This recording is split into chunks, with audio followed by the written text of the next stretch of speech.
The ice moon of Kessar 9 had no name in any old star chart. It was small, cold, and forgotten, spinning slowly around a dead brown dwarf at the edge of a system no one wanted. For thousands of years, nothing had touched its frozen surface except comets and dust. Then, one quiet day, a small mining ship called the Dust Wren came out of warp above it, looking for metal. The Dust Wren belonged to the Ethan, a small, careful species of traders and miners. The Ethan were not warriors. They were not explorers of great empires. They were simple people who flew from system to system, digging up rare metals and selling them to bigger, stronger species who ruled most of the galaxy. The Ethan knew their place. They stayed quiet, stayed small, and stayed out of trouble. Captain Dral Vesic stood on the bridge of the Dust Wren, looking at the frozen moon on the main screen. He was an older Yithan, with gray fur along his arms and tired eyes that had seen 100 empty rocks like this one. Next to him stood his young scanner officer, Mira 10, who was checking the moon's surface for anything valuable. "Metal readings are strange," Mira said, frowning at her screen. "There's a huge shape under the ice, very deep, very big." Drow leaned over her shoulder. "How big?" "Bigger than anything I've seen. It could be a mountain of iron ore, or," she paused, "or it could be something built." Drow's ears twitched. Built things were rare out here. This part of space had no roads, no old ruins, nothing. If something was built here, it meant someone had come before them, and no one came to a place like this by accident. "Take us down for a closer scan," Drow said, slow and careful. The Dust Wren dropped through thin, cold clouds and hovered low over the ice. Kessar 9 was pure white and blue, cracked in long lines like old glass. As the ship moved over the surface, Mira's scanners picked up more details. The shape below the ice was not just one object. It was many. Long, straight lines, curved shapes, patterns that repeated again and again, too perfect to be natural rock. "Captain, I think it's ships," Mira said slowly. "A lot of ships, buried under the ice." The bridge went quiet. Even the low hum of the engines seemed to fade into the silence. Drow stared at the screen, at the shapes glowing faintly under layers of frozen water. He had spent 30 years mining old, empty worlds, and he had never seen anything like this. "How many?" he asked. Mira's hands moved fast over her controls, running deeper scans. "I count at least 200 large objects, maybe more. The scanner is having trouble seeing through all the ice. Some of these shapes are huge, Captain, bigger than any warship I've ever heard of." Drow felt his stomach tighten. 200 ships, buried and hidden, in the middle of nowhere. No one hid a fleet like this, unless they were afraid of something, or unless they wanted to keep it safe from someone who might come looking. "Bring us around," he said. "I want a full sweep of the area, and keep the sensors quiet. I don't want to send out any strong signals until we know what we're dealing with." The ship circled the moon slowly, scanning every corner. Over the next few hours, the picture became clearer and stranger. The buried fleet was arranged in neat rows, like soldiers standing still. There were smaller ships near the top, medium ships in the middle layers, and, deep at the bottom, shapes so large that Mira's instruments could barely measure them. "There's something else," Mira said, her voice tight. "I'm picking up a very faint power signature. Something down there still has power. After, I don't know how long, Captain. This ice is old, very old. Some of these layers could be thousands of years thick." Drow rubbed his chin, thinking hard.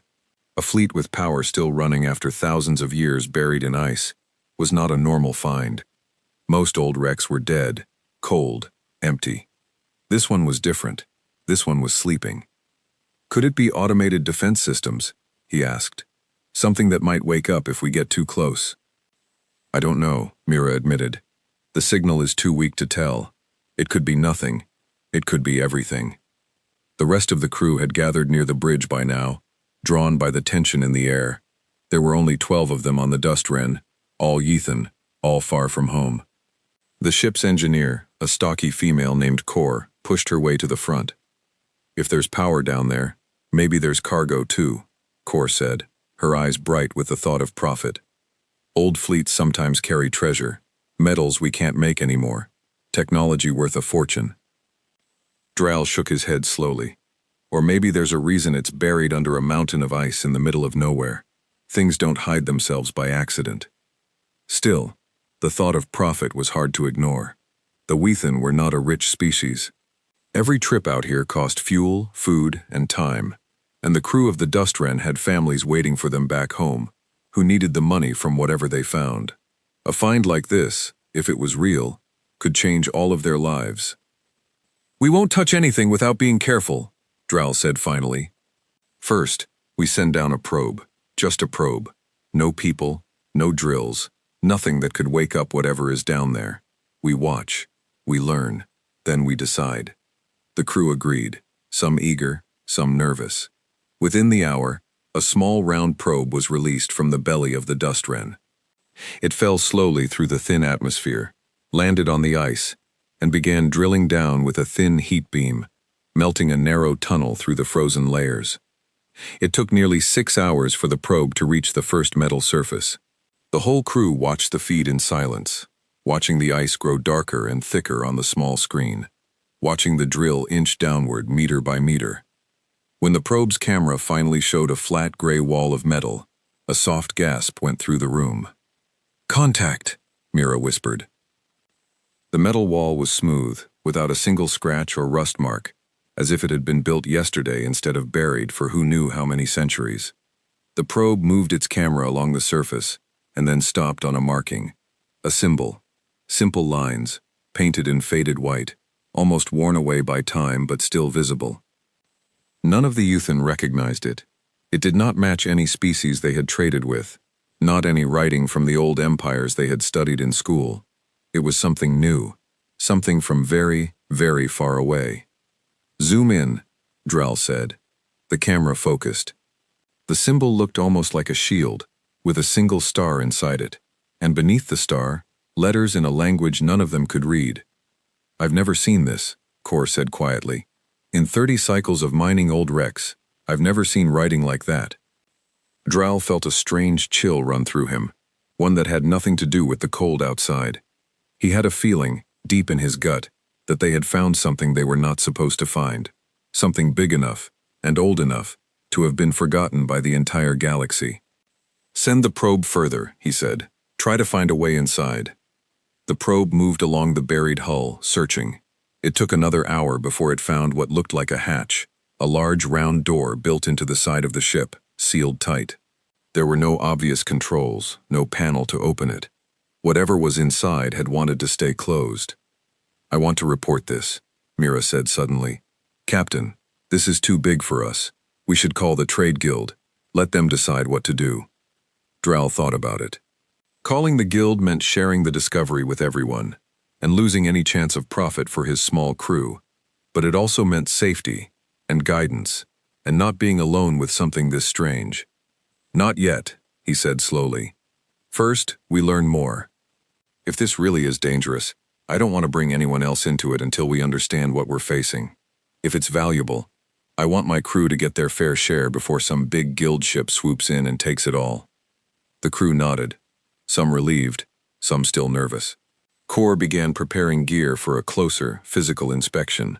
Mira kept watching her scanners, her ears twitching every few minutes at small changes in the faint power readings below. As night fell over Kesser 9, if a place with a dead brown dwarf and no real sun could be said to have night, the Dust Wren settled into orbit, waiting. Down below, buried under kilometers of ancient ice, the ships lay still and silent, rows upon rows of them, keeping whatever secret they had carried for so long.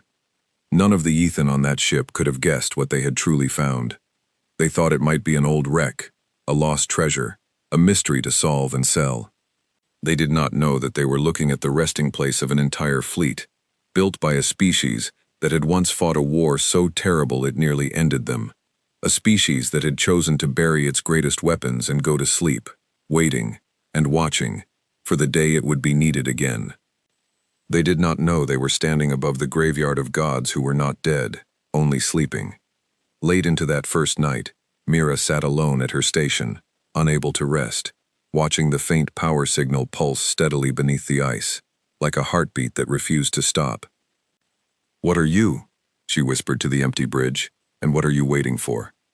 Outside, the ice moon turned slowly in the dark, keeping its secret a little longer.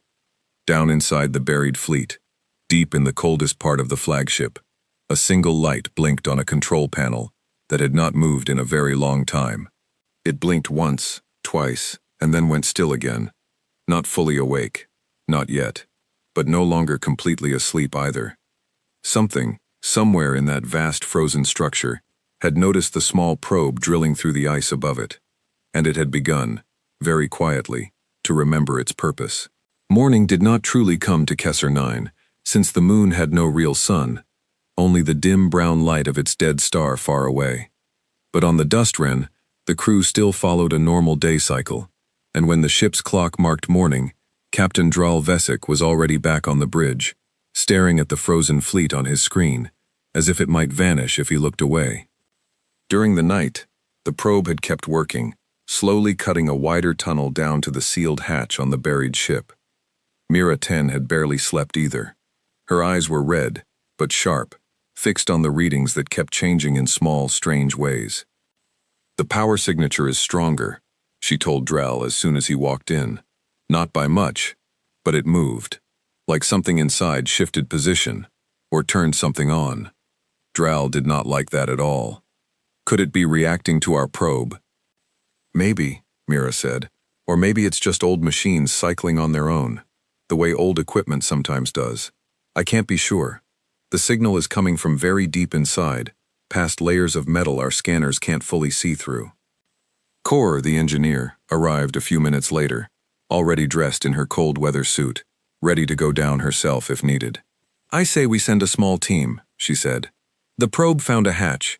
If we can get someone inside, even just to look, we'll learn more in 10 minutes than we will in 10 days of scanning from up here." Dral rubbed his tired eyes. Sending people down onto an unknown alien structure, with strange power signals and no clear signs of what it was, went against everything his caution told him to do. But Cor was right.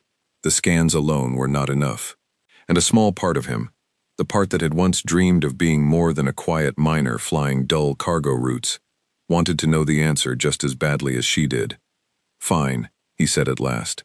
"A small team. Cor, you and Mira. Full suits, full oxygen, weapons on stun only, nothing that could damage the hull. If anything looks wrong, anything at all, you come straight back up, no arguments." Cor grinned, excited. Mira looked less sure, but nodded anyway. An hour later, a small landing shuttle dropped from the dust wren and settled onto the ice near the drilled tunnel. Cor, Mira, and 2 other crew members, a quiet pair of brothers named Toth and Jarn, climbed out in heavy suits, their breath fogging inside their helmets, despite the suit's heating systems. The cold here was not a normal cold. It felt old, like it had been sitting untouched for far longer than any of them could imagine. They walked to the edge of the tunnel the probe had cut, a narrow shaft dropping straight down into darkness, lit only by small floating lights they released as they descended. The walls of ice around them glowed faintly blue in the beam of their helmet lamps, layer after layer, like looking through countless years pressed flat on top of each other. "How deep does this go?" Jarn asked, his voice shaking slightly through the comm. "About 800 meters to the hull," Mira answered. "We're using the grav lifts, so it won't take long." They dropped slowly, the ice walls sliding past in silence. After several long minutes, the tunnel opened into a wider space, a hollow the probe had carved out just above the hatch.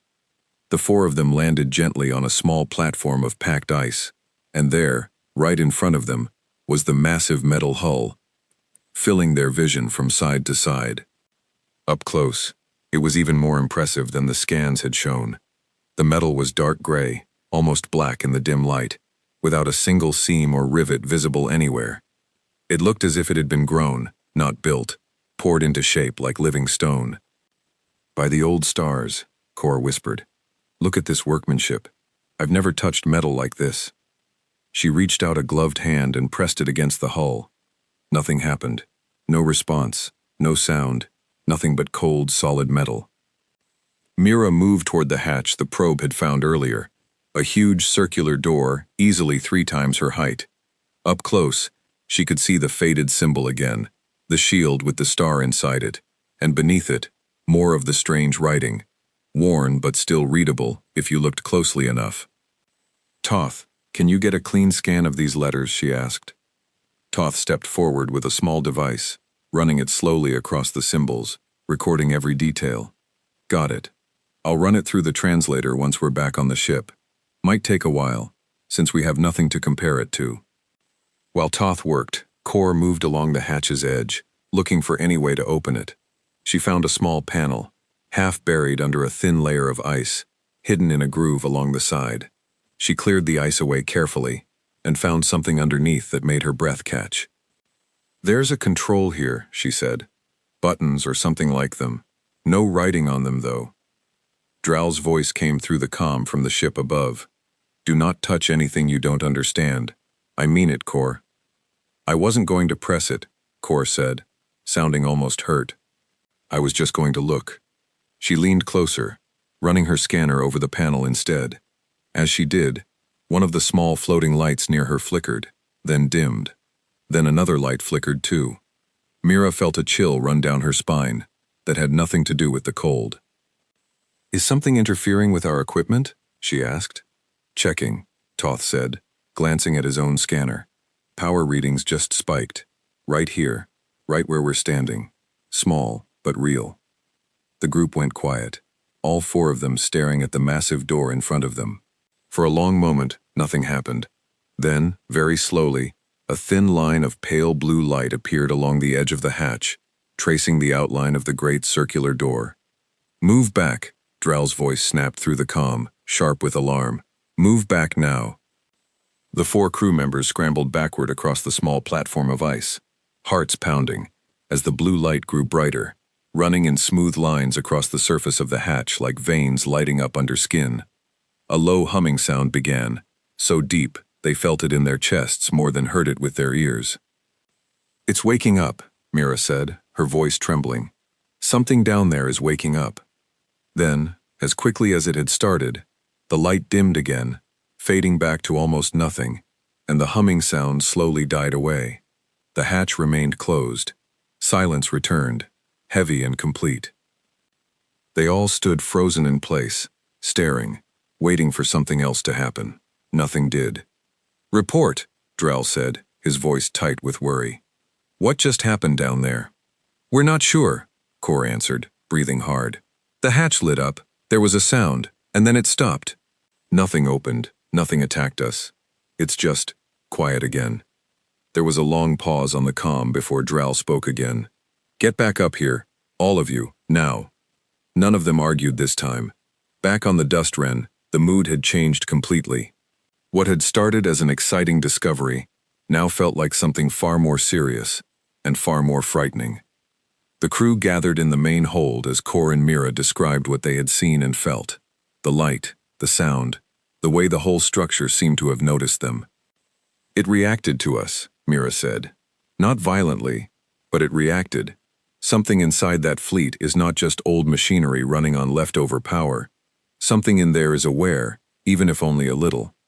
Dral paced back and forth across the small room, his mind racing. Every instinct told him to leave, to fly away from Kessler 9, and never look back. But he also knew that if he left now, someone else would eventually find this place, and the Ethan would lose whatever chance they had at understanding, and perhaps profiting from what lay beneath the ice. "Toth, how is the translation coming?" he asked. Toth was hunched over a console, running the recorded symbols through every language database the ship carried. "Nothing yet. The system doesn't recognize the writing at all. It's not matching anything in guild records, not even old dead languages. Whoever built this, they're not in any catalog we have." "That's not possible," Kor said. "Every species that's ever built starships is in the guild database somewhere, even the extinct ones." "Apparently not this one," Toth replied grimly. Dral stopped pacing and looked around at his small, tired crew. 12 people, far from home, standing above a fleet of unknown ships built by an unknown species, ships that had just shown clear signs of waking life after who knew how many centuries of sleep. "We need more information before we make any more decisions," he said finally. "Mira, keep monitoring that power signature closely. I want to know the moment anything changes, even slightly. Toth, keep working on the translation. Try older databases, even damaged or incomplete files. Core, I want a full structural map of everything under this ice, as much as we can get without going back down there ourselves." "And if it wakes up fully?" Mira asked quietly. "If whatever is down there decides to open that door on its own?" Dral did not have a good answer for that. He looked at the screen showing the buried fleet, rows upon rows of silent shapes, stretching far beyond what any of them could see, and felt very small.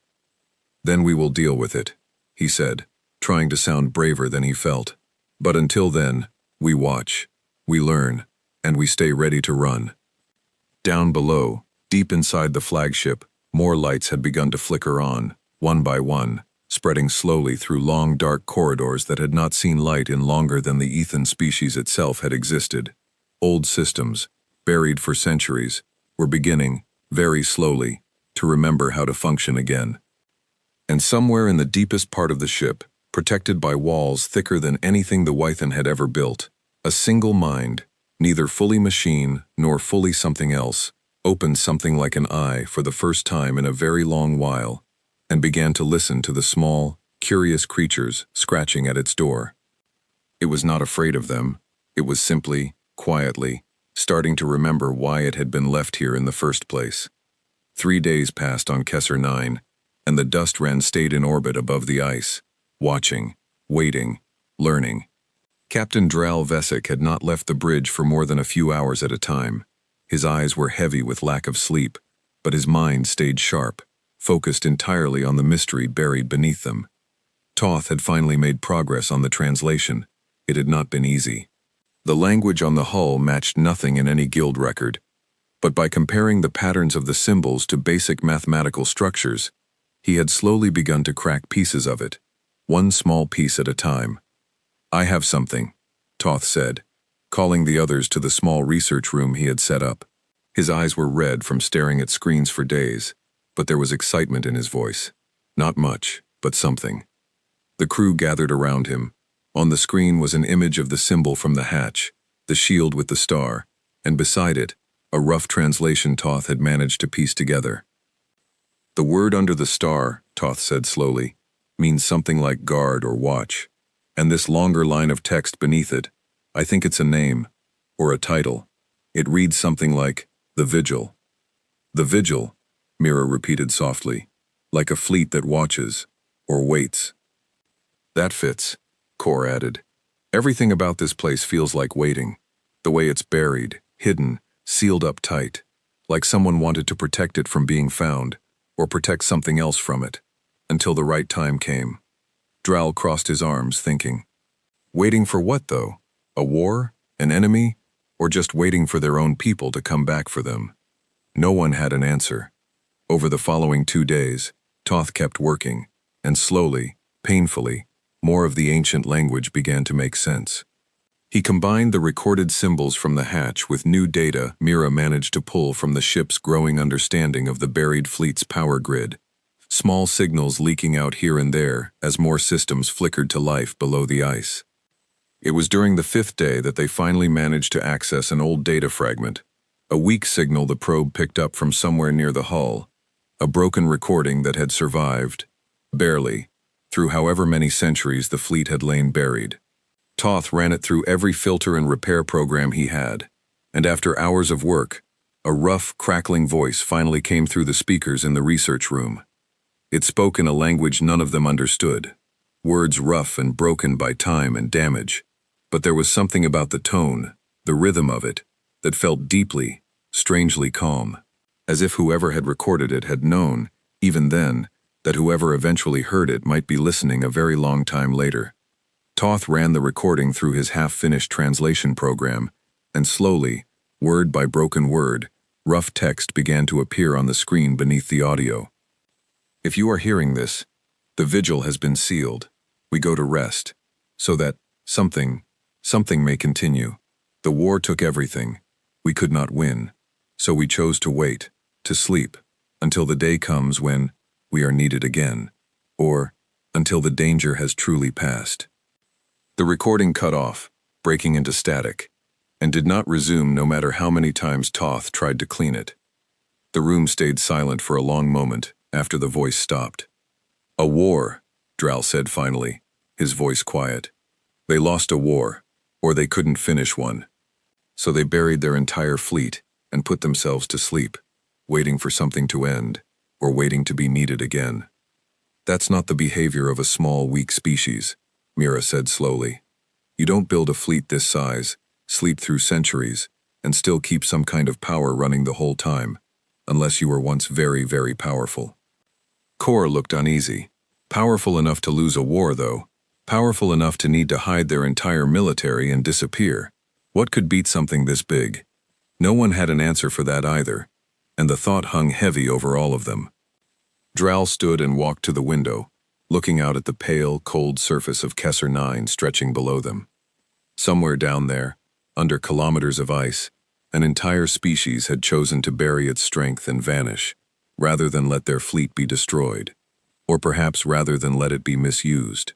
He did not know which, but either way, it painted a picture of beings who had once stood at the very edge of destruction and had chosen this strange, patient path instead of simply dying. "We need to report this to the Guild," Mira said again, more firmly than before. "Captain, this is bigger than a mining find. This could be one of the most important discoveries in recorded history. If that fleet wakes up, and it's hostile, or if it's simply confused after being lost this long, we need people who know how to handle something like this. We're 12 miners on an old cargo ship. We are not equipped for whatever this could become." Dral knew she was right, even as part of him hated to admit it. The dream of a quiet, profitable discovery had faded days ago, replaced by something far heavier and far more dangerous. This was not treasure. This was history, sleeping, and possibly still armed. "Send the report," he said finally. "Full details. Everything we've found. Everything we've recorded. Send it to the nearest Guild relay station, and mark it urgent priority." As Mira moved to prepare the transmission, the ship's alarms suddenly blared to life, sharp and loud, cutting through the tense quiet of the room. "Report," Dral snapped, already moving back toward the bridge. "Power spike," Mira called out, her fingers flying across her console as she followed him. "Big one, much bigger than anything we've seen before. It's coming from deep inside the flagship, and it's spreading. Fast." On the main screen, the buried fleet, which had shown only faint, scattered signs of power over the past days, now glowed with dozens, then hundreds of small points of light, spreading outward from the largest ship at the center, like a wave moving through the frozen structure. "They're all connecting to each other," Toth said, staring wide-eyed at the readings.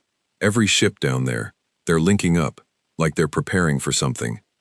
Dral felt his heart pounding in his chest. Could this be because of us? Something we did? "I don't think so," Mira said, though she did not sound fully certain. "This looks bigger than anything triggered by our probe or our team going down there. This feels deliberate, like a system that finally reached some kind of threshold."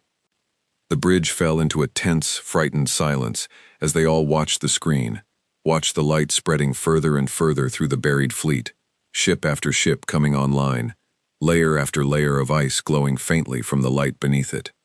"Should we run?" Jarn asked quietly from where he stood near the door. "Captain, maybe we should just leave. Send the report and go. Let the Guild deal with whatever this is." Dral wanted to say yes. Every instinct told him to order the ship away, to put as much distance as possible between the dust wren and whatever was happening beneath the ice. But he also knew that if they ran now, they would never know the truth, and worse, they might be leaving something dangerous to wake up completely undocumented, unwarned, unknown to the rest of the galaxy. "We hold position," he said, his voice tight but steady, full alert. "Shields up, engines ready to jump the moment I give the order, but we stay, and we watch. This might be our only chance to understand what's really down there before it's too late to learn anything at all." The crew moved quickly to their stations, fear and determination mixing on every face. Mira kept the transmission ready to send, her finger hovering over the button, waiting for the right moment. Toth kept recording every scrap of data he could pull from the growing power surge below.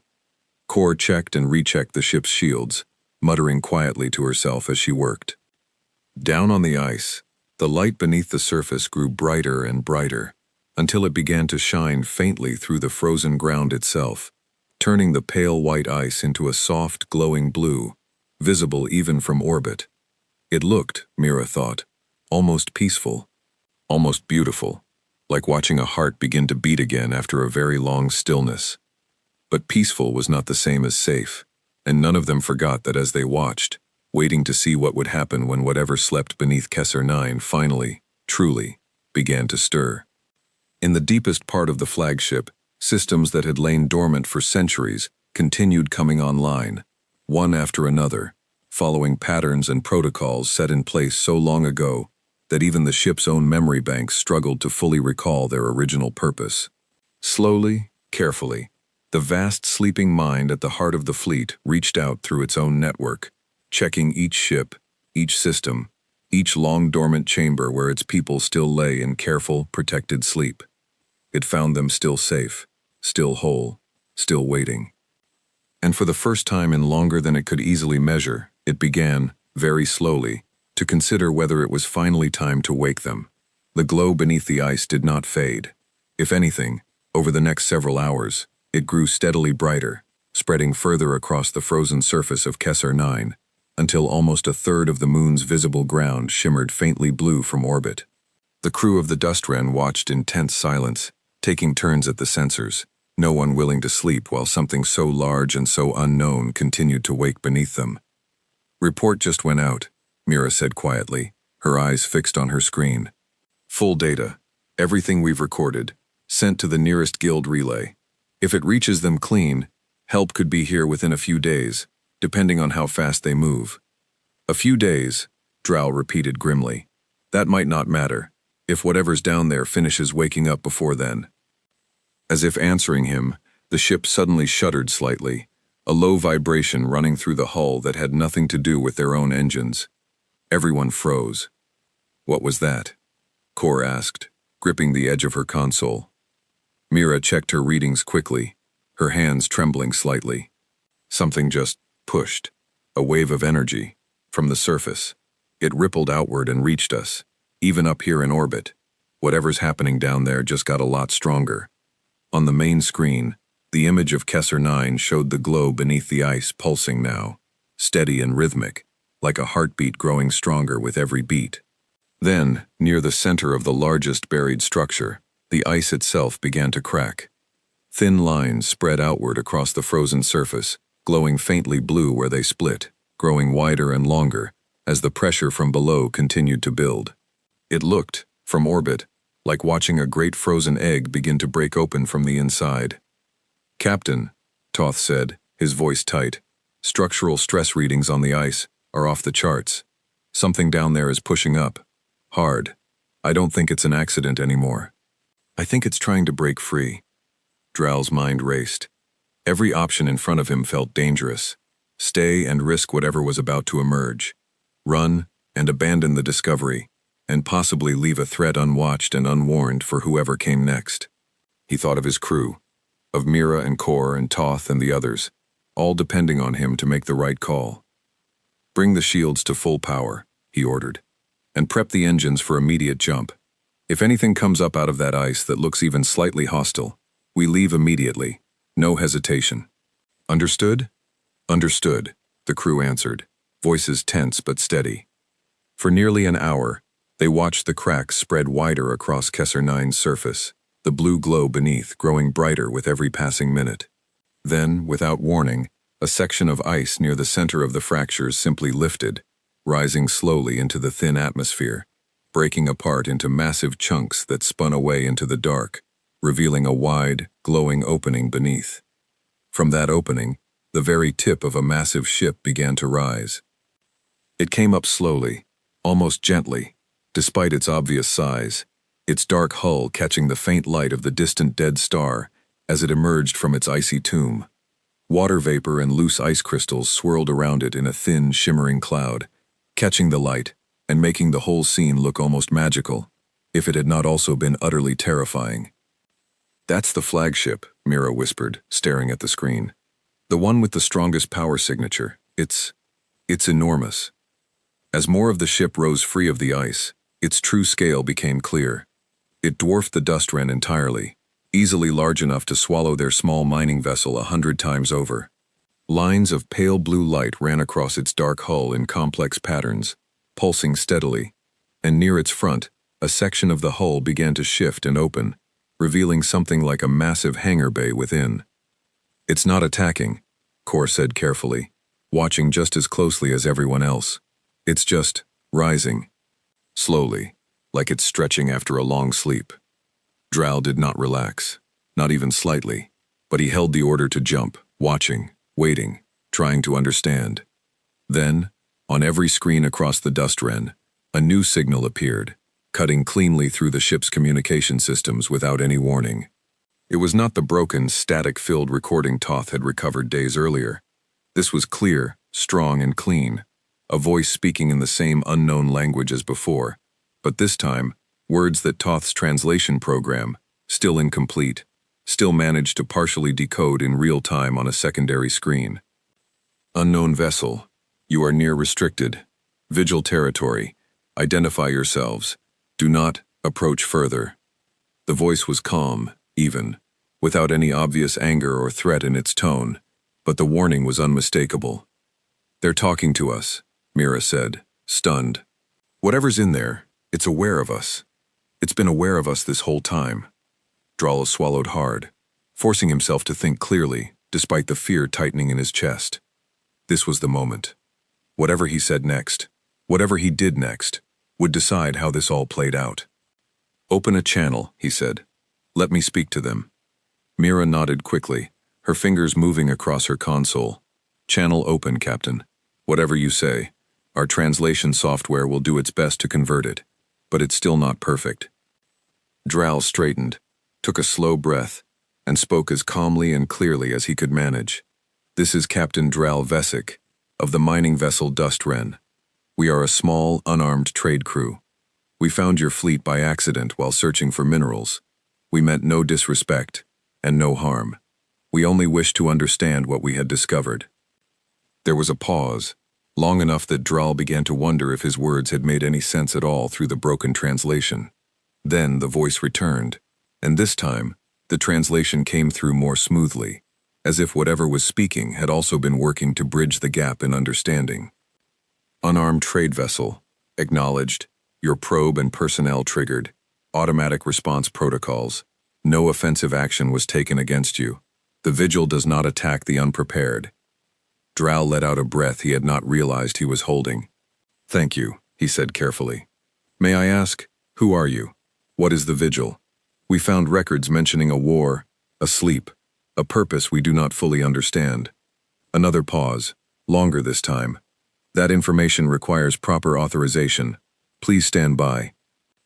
The massive ship continued to rise fully clear of the ice, hovering now above the wide, glowing crater it had emerged from, other smaller cracks still spreading across the surface, where the rest of the buried fleet remained, waiting, some ships beginning to show the same faint glow of awakening power. Then, without warning, a small shape detached from the flagship's open hangar bay, moving toward the dust wren at a steady, controlled pace.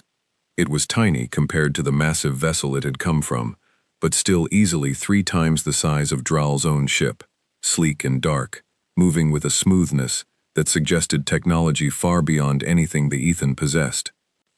"Captain," Kor said nervously, "should we run?"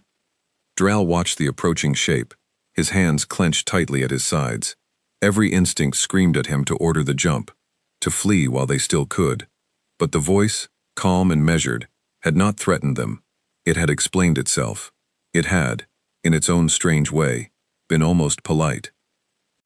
"No," he said finally, his voice steadier than he felt. "We hold. If they wanted us destroyed, I think they would have already done it." The approaching ship slowed as it neared the dust wren, coming to a stop a short distance away, close enough that its size was almost overwhelming on the view screen. For a long, tense moment, nothing happened. Then the voice returned once more, calm as ever. A representative will board your vessel to establish direct communication. Please prepare an airlock. No weapons will be carried. This is a peaceful approach."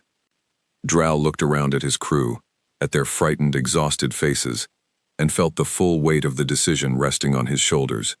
Whatever happened next would shape not just their fates, but perhaps the fate of far more than just their small, tired mining crew.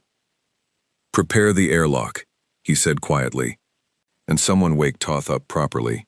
I want his translation program ready for direct conversation, not just recordings." As the crew scrambled to prepare, Mira leaned close to Drow, her voice low. "Captain, are we really doing this? Letting whatever that is onto our ship?" Drow watched the massive shape looming just outside their hull, waiting patiently, and thought of the calm, careful voice that had spoken to them, of the ancient recording describing a species who had chosen to sleep rather than fight a war they could not win, of a fleet that called itself the Vigil, and had waited, patiently, for longer than the entire recorded history of his own people. "We came here looking for answers," he said finally. "It seems only fair we stay long enough to hear them."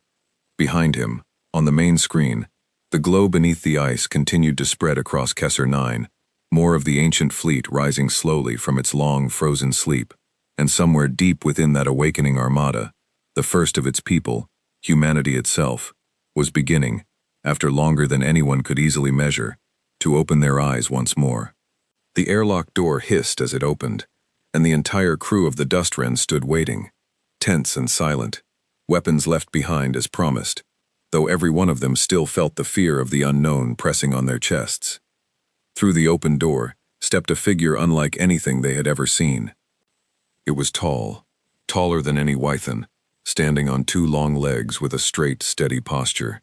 Its skin was smooth and pale, its face simple compared to the sharp features of the Wythan, with two forward-facing eyes, a small nose, and a mouth that, after a moment, curved into something that looked almost like a careful, cautious smile.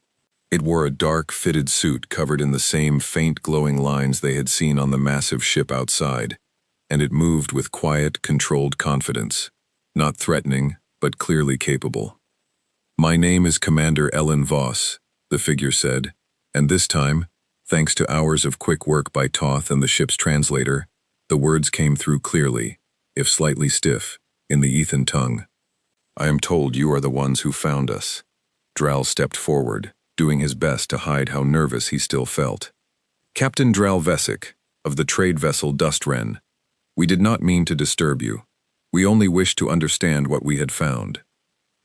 Ellen studied him for a long moment, her eyes moving briefly around the small bridge, taking in the modest, well-worn equipment, the tired faces of the crew, the simple honesty in how they stood together. Something in her posture eased slightly. "You could have run," she said. "Many would have, upon finding something like this. Instead, you stayed, and you tried to speak with us. That took more courage than you may realize." "We were mostly just very curious," Kor admitted quietly, earning a small, tired laugh from a few of the others, breaking some of the tension in the room. Ellen's expression softened further at that. "Curiosity is not a flaw," she said. "It is often how the best discoveries begin." Drow gestured toward a chair, and Ellen sat, folding her hands together as she considered where to begin. The crew gathered close, hungry for answers after days of fear and uncertainty. "You asked about the Vigil," Ellen said finally. "I will tell you what I can. Long ago, my people, humanity, fought a war against an enemy we could not defeat through strength alone. They were not like us, not like most life you may have encountered. They consumed worlds, stripped them bare, moved on, and never stopped. We fought for generations, and though we survived, we were left broken, our numbers small, our worlds scattered and weak." The room stayed silent, every Ethan listening closely. "Rather than risk losing everything in one final battle we could not win," Ellen continued, "our leaders made a difficult choice. We built the Vigil, our greatest fleet, using every resource we had left, and we placed ourselves into deep sleep aboard it, hidden far from anywhere our enemy, or anyone else, might easily find us. We would sleep until either enough time had passed for our enemy to fade, or until we were truly needed again, whichever came first. How long, Mira asked softly, have you been asleep? Ellen was quiet for a moment, as if the answer still weighed heavily on her even now. Preliminary systems checks, run since we began waking, suggest just over 11,000 of your standard years. The number hit the room like a physical blow. 11,000 years. Longer than most galactic civilizations had even existed in recorded history. Longer than most species even remembered their own origins. That's... Toth started, then stopped, unable to find the right words. A very long time, Ellen finished for him, a faint, tired smile crossing her face. Long enough that the galaxy you know is almost entirely unfamiliar to us. Long enough that we do not yet know if the enemy we fled still exists, or if it too has long since faded into history. Dral leaned forward. Then what happens now? Now that you're awake? Ellen considered the question carefully. That is still being decided, even as we speak, by those higher in our command than myself. But I can tell you this much. We do not intend harm to you, or to your people. You found us by accident, treated us with more caution and respect than many might have, and reported your discovery honestly, rather than trying to exploit it for yourselves alone. That matters to us. You knew about our report to the Guild? Mira asked, surprised. We monitor communications near our position, as a matter of caution, Ellen admitted. It is part of why we allowed this conversation to happen so quickly. Your honesty, even in your fear, spoke well of your intentions. Over the following hours, more of the story came out. As the Vigil fleet continued rising fully from the ice below, more of its crew waking slowly throughout its vast interior, Ellen explained how the fleet's central mind, an ancient, careful intelligence built to watch over the sleeping humans and manage the fleet's slow awakening process, had been quietly observing the Ethan since the very first probe touched the buried hull days earlier. It had allowed the exploration to continue, cautious but not hostile, testing the intentions of these small, curious visitors before deciding whether to fully wake or remain hidden a while longer. The small energy pulses, the flickering lights, the brief hum at the hatch, all of it had been careful, deliberate steps, watching to see how the Weathen would react to each small sign of life. You passed every test, Ellen said. You could have forced your way in. You could have tried to steal or destroy what you found out of fear. Instead, you were patient. You tried to understand first. That is rare, in our experience, among most species we once knew. Dral felt a strange, cautious pride at her words, mixed still with the lingering weight of everything they had learned. What will you do now? Will you rebuild? Search for your old worlds? Eventually, yes, Ellen said, but carefully, slowly.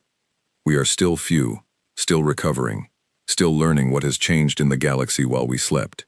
We will need allies, trade partners, friends who can help guide us as we find our place again in a universe that has moved on without us. She looked around at the small, tired crew of the Dust Wren, and something like genuine warmth entered her expression. Perhaps, Captain Vesic, that could begin here, with you. Dral blinked, surprised. With us? We're just a small mining crew. We don't have much to offer a fleet as powerful as yours. You have honesty, Ellen said simply. You have courage, and caution in equal measure.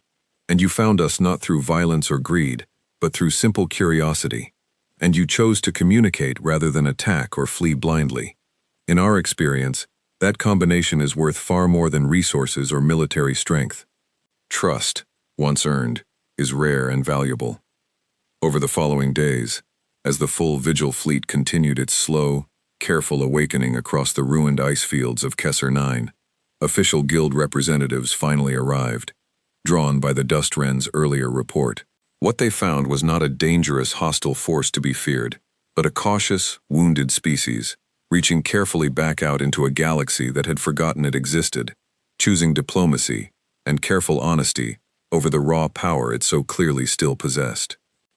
Word of the discovery spread quickly through guild space, and many treated the awakening of humanity with fear, uncertain what an 11,000-year-old fleet with unknown capabilities might mean for the balance of power across known space. But Captain Dral Vesic and his small crew, having spent those first crucial days speaking directly with humanity's returning people, offered a different perspective. one of caution earned, not fear demanded. Months later, as the Vigil fleet settled into a quiet, watchful position near the edge of known guild space, slowly rebuilding, slowly reaching out to old records and new neighbors alike, Captain Vesic found himself once again standing on the bridge of the Dust Wren, looking out at the massive silhouette of Ellen Voss's flagship in the distance, no longer buried, no longer sleeping, but standing openly among the stars once more. Mira joined him quietly, watching the same view. "Do you think we did the right thing?" she asked. "Waking them, reporting them, bringing all of this attention here?" Drow thought about the question carefully before answering. "I think," he said slowly, "that some things sleep because they are waiting for the right moment, not because they wish to stay hidden forever. Maybe we were simply the ones who happened to be there when that moment finally came." Behind them, humanity's fleet continued its slow, careful return to the wider galaxy, no longer alone in the dark, no longer hidden beneath the ice, but awake now, watching, remembering, and ready, whatever the future might bring. And somewhere among the vast rows of its ships, in a place of honor few outsiders would ever see, a small, simple record was quietly added to the Vigil's history, noting the names of a small mining crew from a modest, careful species, the first to find them, the first to speak with them, and the first to welcome humanity back into a galaxy it had left so very long ago.